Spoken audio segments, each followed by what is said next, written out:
রাধে রাধে, নিতাই গৌর প্রেমানন্দে, হরি বল হরি বল হরি বল।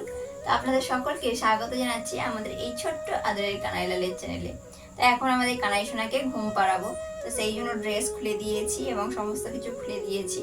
তো আজকে আমরা ভিডিওতে এসেছি রাধা অষ্টমী সম্পর্কে জানার জন্য।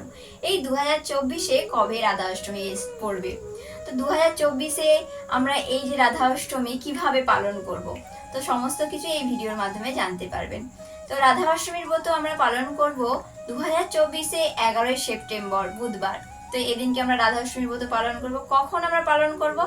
রাধারানী যেহেতু আবির্ভাব হয়েছিলেন দুপুর 12টার সময়, সেই জন্য আমরা এই দিনকে অর্থাৎ 11ই সেপ্টেম্বর এই দিন আমরা দুপুর 12টা পর্যন্ত উপবাস করে থাকবো। এবং এই দুপুর 12টার সময় রাধারানীর অভিষেক, যদি রাধারানী না থাকে মাধবকে একসঙ্গে অভিষেক করিয়ে ভগবানকে যেমন আমরা জন্মাষ্টমীর মতো ব্রত পালন করেছিলাম, সেম এই রাধা অষ্টমী দুপুর 12টার সময় আয়োজন করে আমরা রাধা মাধবকে অভিষেক করে পালন করব।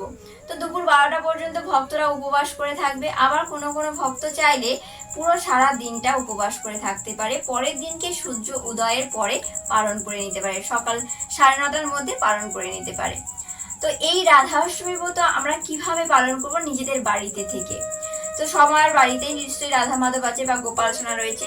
যাদের বাড়িতে রাধা মাধব নেই, গোপাল সোনাকেও আপনারা দুপুর 12টার সময় অভিষেক করাতে পারেন। তো এই সমস্ত ভক্তরা রয়েছে যে শারীরিক অবস্থা খারাপ রয়েছে, তারা দুপুর 12টা পর্যন্ত উপবাস করে অনুকল্প প্রসাদ পেতেও পারে, আবার যে সমস্ত সামগ্রী ভোগ লাগানো হবে সেগুলো পেয়ে নিতে পারে। তো যে সমস্ত ভক্তরা অনুকল্প করবেন তারা অবশ্যই কিন্তু পরের দিনে পালন করে নেবেন সূর্যোদয়ের পরে। একাদশীর মতো যেমন অনুকল্প পাওয়া হয়, ফল পাওয়া হয়, সেই রকমই আপনারা করে নিতে পারবেন। তো এই 2024-এ আমরা সকলে মিলে রাধা অষ্টমীর ব্রত পালন করছি, তাহলে 11ই সেপ্টেম্বর। তো এই দিনকে রাধারানীর বিশেষ নাম কীর্তন আমরা করব, বেশি অধিক হরিনাম জপ করব, নাম কীর্তন এবং পাঠ কীর্তনের মধ্য দিয়ে আমরা রাধারানীর ব্রত পালন করব। এবং বাড়িতে গোপাল সোনা থাকলে গোপাল সোনার সেম যেমন জন্মাষ্টমী তিথি পালন করেছিলাম, এই রাধা অষ্টমী তিথিও পালন করব। তো আসুন আমরা সকলে মিলে এই জন্মাষ্টমীর সাথে সাথে রাধা অষ্টমীও পালন করি। এটা হলো ভাদ্র মাসের শুক্লপক্ষের অষ্টমী তিথি, এটা রাধা অষ্টমী। এই অষ্টমীর দিনে আমরা অবশ্যই ভগবানের নাম কীর্তনের সাথে মেতে থাকবো। রাধে রাধে, নিতাই গৌর প্রেমানন্দে, হরি বল।